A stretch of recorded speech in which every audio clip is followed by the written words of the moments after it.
and welcome to Talking Aussie Books, a weekly podcast bringing readers and writers of Australian fiction together. I'm Claudine Tinellis. As an avid reader and passionate advocate for Australian fiction, I have made it my mission to spotlight local talent. So if you're looking for your next read or simply want to learn more about the Australian literary scene, this podcast is for you. Grab yourself a cuppa, sit back and relax. This episode is brought to you by HarperCollins Australia. For a while, listeners, I used to say that there were more lawyers and journalists turned authors than you could poke a stick at. But recently, I've had cause to revise that assessment to include doctors. Now, while I think journos might still hold the record, there's definitely been an uptick in the number of doctors who have turned their hand to novel writing of late. And my next guest author is among the medical professionals taking up this challenge.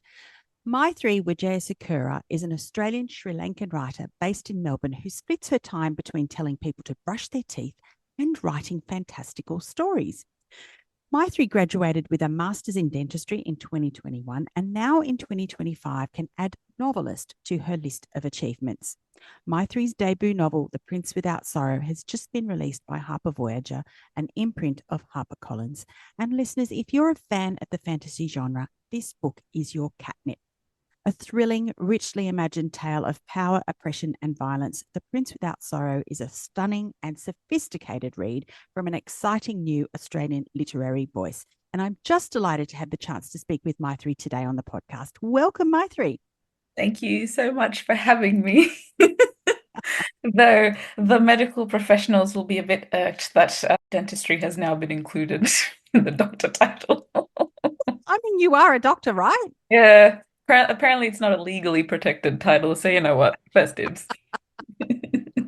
Well, I think you're a medical professional, and I'm sure that my dentist would agree to that as well. Yeah, your dentist would agree.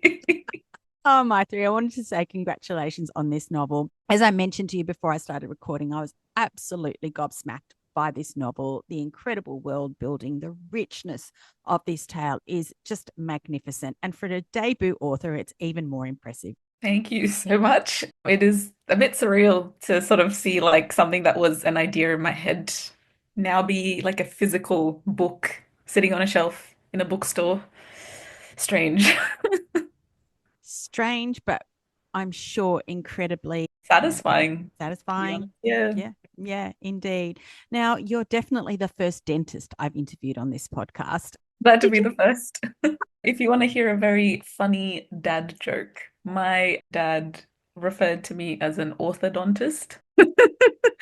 So te on a technicality, it's wrong technically because I'm not an orthodontist because I don't do braces, but I will take the joke. I like Good it. one. Yeah. Yeah.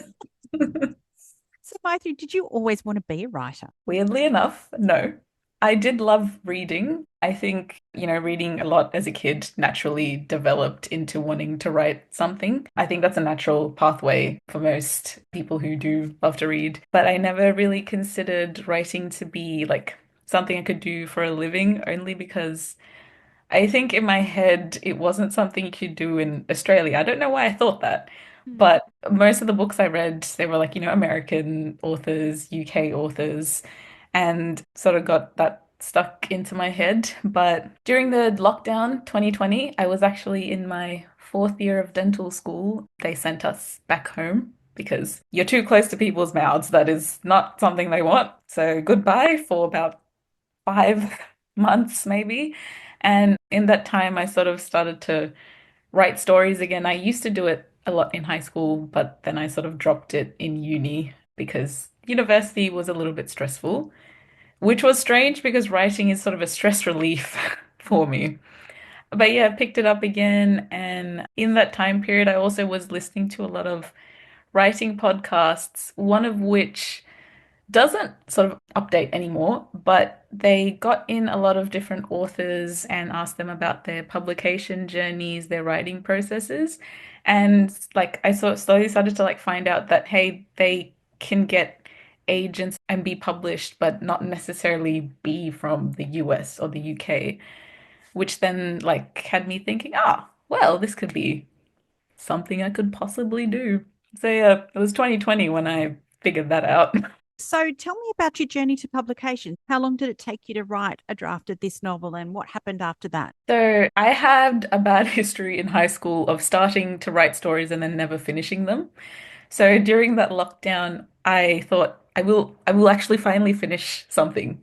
And I wrote a draft of this very awful portal fantasy that will never see the light of day. And after that, I got the idea for The Prince Without Sorrow, which was maybe late September. And then I wrote it, finished it in the span of maybe 5 months, kept editing it, editing it, editing it. And then the following year, I graduated. It was my final year. So I sort of left the book to the side because dental school was possibly a little bit more important. And in 2022, 2023, I started querying it out to agents. It did get a lot of rejections. I had to revise it several times. But then September of 2022, I got myself an agent and we worked on the novel and submitted it to different editors in March of 2023. Usually, when you are like, when you're in the submission process, your agent usually tells you, hey, this might take some time, could take months, and you could get a rejection. And in the meantime, keep yourself busy, do something else. Coincidentally, the day we submitted, I actually was on a trip in Japan. And the day after I landed, she emailed me and then said, oh, one of the editors read the book overnight and they want to, yeah, preempt the book. So it was like, oh, yeah, what overnight read? Yeah, they wanted to acquire the trilogy. And I was like in shock. That was wild. And then, because there were multiple other editors interested, we went to an auction and not with paddle sticks, just emails. I didn't get to see much of that. And with the top three bidding editors, I got to chat with them on Zoom again on my final night in Japan when I had a flight in like 6 hours. I got to speak to them about and like hear about their vision for the book and love them all, but I really connected a lot with Harper Voyager and the editor Natasha, who I'm with today. So yeah, wild ride. How do you balance your writing, or how do you balance your practice as a dentist with novel writing? And I mean, obviously, you've got a couple of other novels in the pipeline. As you mentioned, this is going to be a trilogy. Mhm. So this is no mean feat. This is like real stuff. You've got deadlines and Yep. patience. So how do you Yep. manage it all? So I work part-time as a dentist. I work in a community clinic, so it's 9 to 5. You clock in, you clock out. I honestly don't think I would be able to do dentistry full-time and also write full-time. If there are people who can, I applaud them. I just don't think I have the energy to come back home after like a particularly draining day of work and then muster up enough creative energy to write.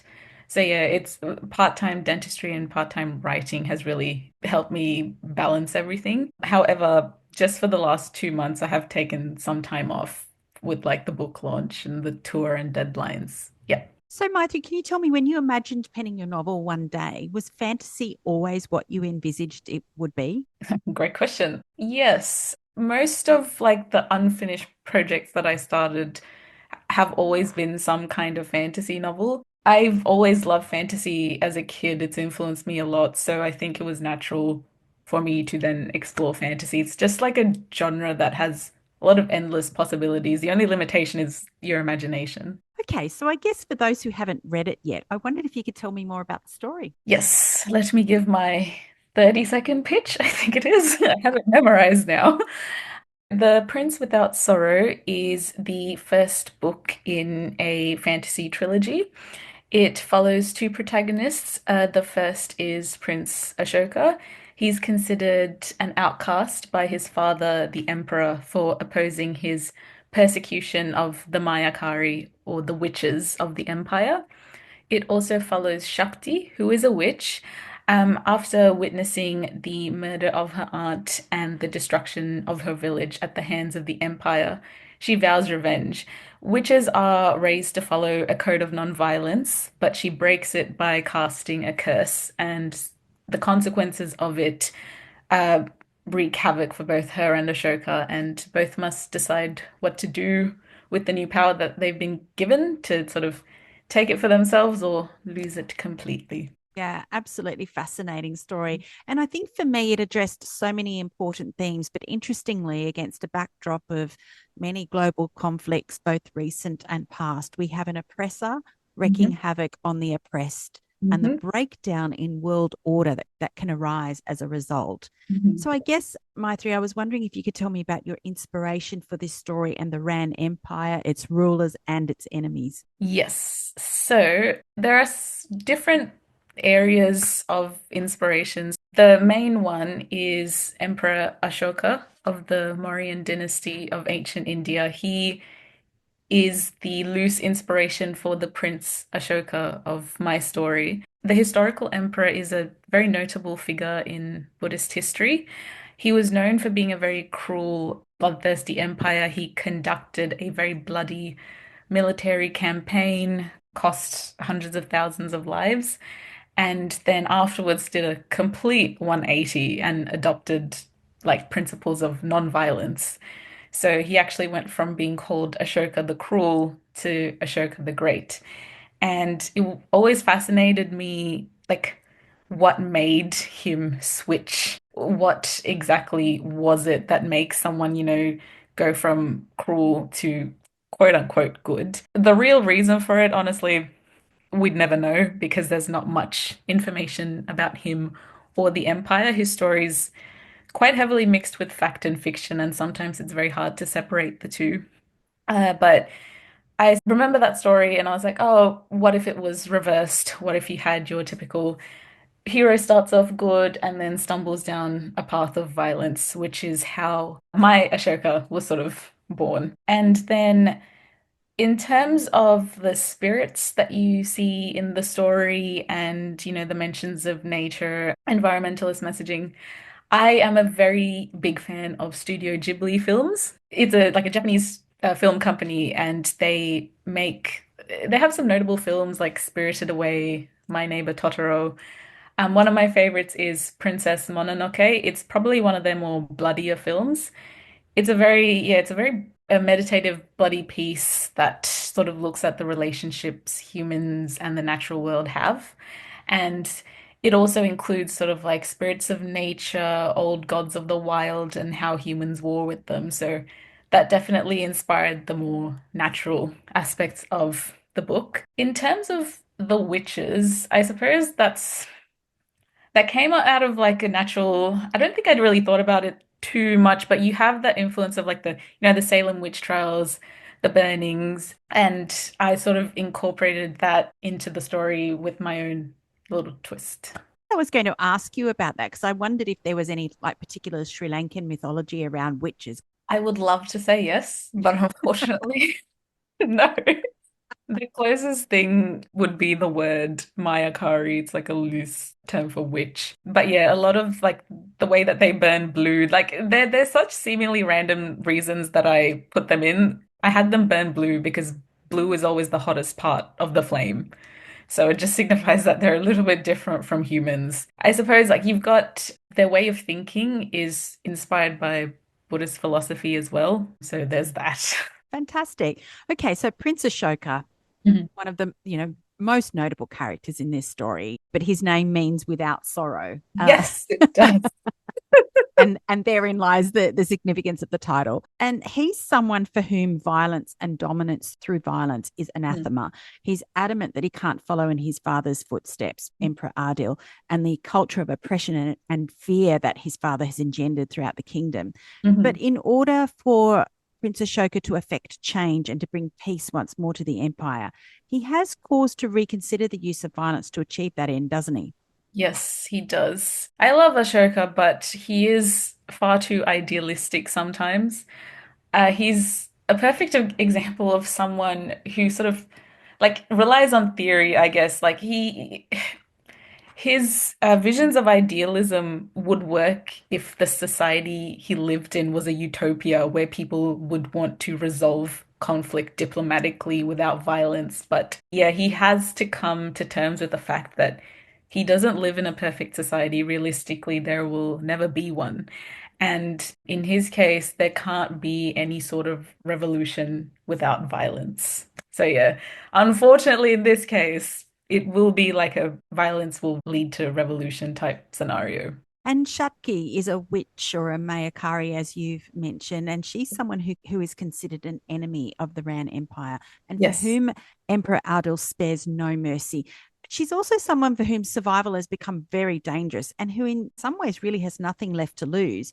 So, I Mhm. wonder if you could tell me a little bit more about her and what you were keen to explore with her character. With Shakti, as you said, she is a Mayakari. She's a witch. I love witches. They're very powerful, often misunderstood women throughout history. The powers that they have in the book, which is speaking to spirits, cursing the living, raising the dead, they're arguably very powerful. However, I wanted to limit their powers and have that limitation be self-imposed, which I think is a little bit more interesting than being like, oh, they reach this limit and they can't do any more of their magic, which was where sort of like Buddhist philosophy came into it. I said before that their way of thinking is sort of inspired by Buddhist philosophy, and it's that code of non-violence that they adhere to because cursing the living, raising the dead, you are harming another living being and also sort of yourself in terms of karmic retribution. So for her, I wanted to explore like you've grown up being taught principles of nonviolence, unlike Ashoka. What would it take to let go of what binds you in this case? And I think she's a little bit easier. It's a little bit easier for her to choose violence than Ashoka. But yeah, that's what I wanted to explore with her more or less, and their powers and what consequences that it can have. I want to say something really clever here. I'm not sure that I can like exactly pull it off, but you talked about living in the fact that, even Prince Ashoka and Mm. Shatki don't actually live in a utopian society, Yeah, nor do we. And no. I think if anything, conflict and war shows us that violence is never truly the answer. Mm. But we don't ever seem to learn that lesson, certainly not in the human world. But for both, Ashoka and Shatki, they have to resort to violence in order to progress. There is no other way for them. Yeah, unfortunately, no, it is unfortunately, it's just the world that I've set in. To be quite honest, if I created a utopia, this book would be over in probably like 4 pages. 4 pages, some sort of like diplomatic solution, the end. Um, Yeah. so yeah, I think violence sometimes can be like an innate aspect of human nature. You see it in history. You like cycles of violence are repeated and repeated. Humans don't seem to learn from past mistakes. So yeah, if for me, it's also about showing an endless cycle. So there's a concept that I think it was Shakti talks about samsara, which is in Buddhist philosophy, a cycle that's endless and it's being born, reborn, dying, being reborn again.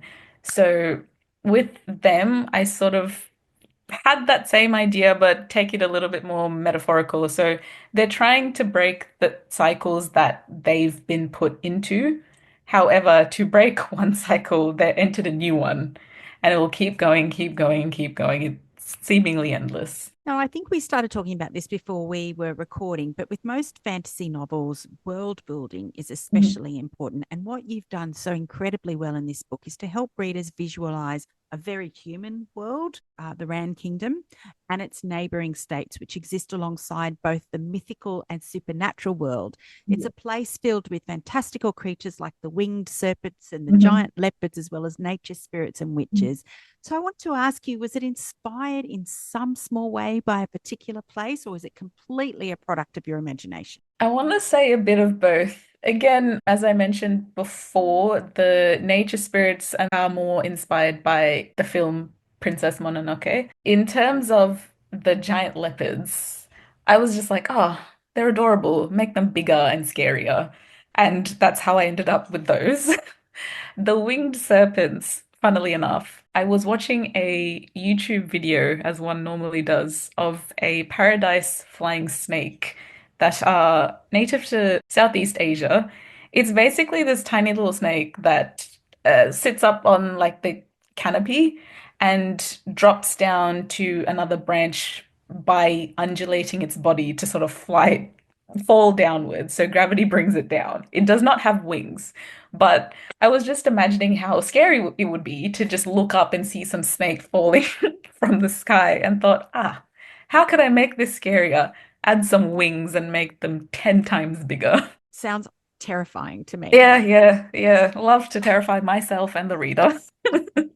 At its heart, I think this novel is about sibling rivalry. Each of the, now I want to say Moria siblings, I'm not Aria, sure. yeah. Moria siblings have different aspirations with regard to both power and the use of it. And I think what I found fascinating in this story is that despite the excessive privilege and power afforded to these siblings, they still fought and carried on like siblings of most ordinary families. Yep. That is probably a carryover from me. I have my own siblings. Safe to say I do love them a little more than Ashoka does his own. But, as with anyone who grows up with siblings, you fight, you argue, you get physical when you're younger. And what Ashoka, Arya, and Arush, the siblings, their relationship is basically me taking from what I already know, but dialing it up to like 100. So yeah, they're also an interesting case of like, is it nature or is it nurture? And I tend to think it's both. It's never really one or the other. I think with Ashoka's older siblings, they've sort of seen which parent of theirs holds the most power, holds the most privilege, and for them, it's their dad. While Ashoka, he's a bit more closer to his mother. He sees how she's a little bit more gentle, a bit more diplomatic, and then thinks that is possibly the best way to operate. So yeah, it's interesting relationship and personalities between all three. Despite being reared by two parents, Mm, the same two parents, they each yeah. grew up with different ideas about how to run the empire and the Mm. success or otherwise of their father's period of rule, which I thought was, yeah, completely fascinating. Such great insight, I think, into their relationship. Now, like most writers out there, you had a furry companion by your side during the writing of this novel. And in fact, you've dedicated this novel to your Labrador, I Comet. did. Do you want to talk more about Comet? Yes. Oh my goodness. She was a black lab. She was, as most Labradors are, very rotund, possibly because we fed her a lot. I started writing that book in like lockdown, and she was always just there sleeping like 24/7, as like the freeloader she is. And yeah, no, it's very comforting just to sit next to like a portable heater in the winter and just write. While I was writing the book, she also got diagnosed with cancer and also was oral cancer, which was not the best thing to hear considering that's like my profession as well. So I wanted to sort of dedicate it to, it's a bit weird to dedicate it to a dog, but much of my writing days, I just remember going like downstairs and sitting next to her and writing away, and it was very calm, very peaceful. So yeah, I just thought I could immortalize her in that way. I will dedicate it to human people in the next book, but I thought, why not dedicate it to my dog for the first one? You know what? It's your book and you could do whatever you want to do. That's true. Could dedicate it to myself, but that would be a bit, that would be even stranger. I've seen that before. Oh, have you? Oh my gosh. Yeah. Okay, so I was so happy to hear that this is a trilogy because when you read it, it doesn't end the way you think it's going to end. Mhm. And I was certainly hoping after I turned that last page that there would be more to come. So tell me about working on book two. So, working on book two has been what I call interesting, only because book one, when I wrote it, I was not contracted, I wasn't on deadline, I had all the time in the world to write. And now with book two, you have deadlines, you have to send it in by X amount of time. So suddenly you're restricted. At the start, I did sort of find it a little bit stifling, I guess, because it felt like a lot of the freedom I had was limited. But then also, it's so cool to have this be the problem. Mm. Like, what a problem to have. And yeah, so you slowly get used to it. I had to plan out my days a lot more because back then I just wrote when I felt like it. But now, again, I have to balance dentistry and writing. So it helped a lot to like write every pre-plan things, set a word count goal every day, and then write as planned. But yeah, book two, it will be out sometime next year. It will be a little bit more sibling focused, I feel, bit more sibling rivalry than what was there in book one. That's probably all I can say. I think I neglected to mention earlier that this book was actually out overseas first. Yes, correct. It was out in North America on March 18th and then the UK March 27th.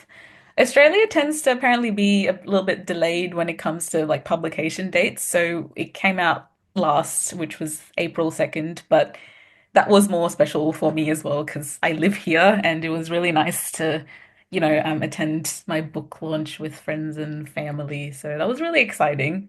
Yeah, bit delayed. I did have a lot of people here being like, "Oh, so it's out." And my response was yes, just not here, not yet. That's very exciting. So, what kind of response are you getting about the book from your overseas readers? See, I make it a habit not to read reviews actively. It is not great for my mental health if I go actively looking for reviews, but from the ones that have tagged me in them, which I've sort of gleaned that they do love Ashoka a lot. There was one, I do love her comment. She said, I've actually liked the male character's POV more, and that's a feat considering like I hate men. So I was like, oh, great.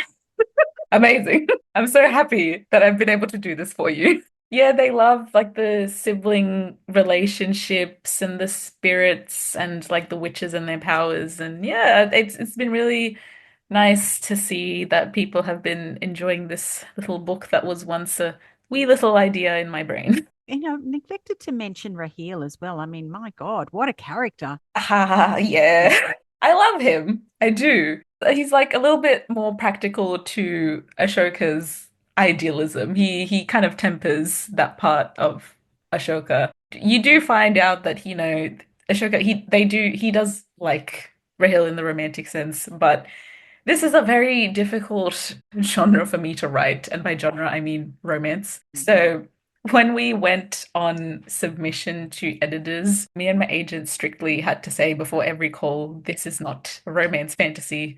Maithree cannot write romance well. So so I can do mild angst and yearning, but anything like spicy, I probably just like my fingers curl on the keyboard. I cannot physically seem to write it. So yeah, I've put a relationship on the page. It's gonna end up somewhere. Is it gonna be positive or negative? That is for you guys to find out. Okay, there's a call out to Yeah. watch this space. Yes. Knowing me, it's gonna be depressing. Oh gosh, I have faith in you. There's a lot of sexual tension there. You've Uh, managed that quite well. oh, thanks. Okay, Maithree, tell me what is the best thing about being a published author? The best thing about being a published author is that okay, I get multiple copies of my books and I don't have to pay for them. Oh, That's one nice. perk. I do love that. And then number two, I do love meeting readers and, booksellers and talking to them about the book. And it's so nice to see that like they love it, they've read it, and they want to talk and discuss it, which to me it's like the most amazing thing. Like, oh my gosh, you've read what I wrote and you like it enough to, come see me and then talk to me about it. It's really special. I'm very grateful to be in this position in the first place. So yeah, meeting readers and booksellers is definitely great. And I guess also just writing it's a solitary job. I do like that as well. I'm a bit of an introvert naturally. So again, part-time dental where you're always like talking to patients, which is great, but I like coming home and then, sequestering myself in my room in like silence with some instrumental music and then just writing nonstop. Oh, fantastic. I love that. And given that you've been through this very rigorous process of having your novel published, I wondered if you had any tips for writers out there who might be listening to this podcast today. I'm gonna give very paradoxical advice, which is be idealistic, but also be practical. Being an author, it's great, but you only also see what's on the screen, especially on like social media. Sometimes you don't get to see what's behind the scenes. It's a wonderful job. It is a little bit more unstable than most. It's not like a salaried job type thing. So if you want to, sort of fully commit to being an author, great. Follow your dreams, don't give up on them. But know that you might need like to find some stability if you have a current job to sort of still stick with it. It's very rare that you get like a seven-figure deal and a movie deal, stuff like that. So you might need to balance both practical and idealistic. Writing courses as well, writing workshops, especially if you want to hone your craft. And also try and, form like a writing group or a writing community. For me, I met a lot of writing friends through Discord, and part of the reason I was able to even finish my drafts in the pandemic was because we were doing sprints all day.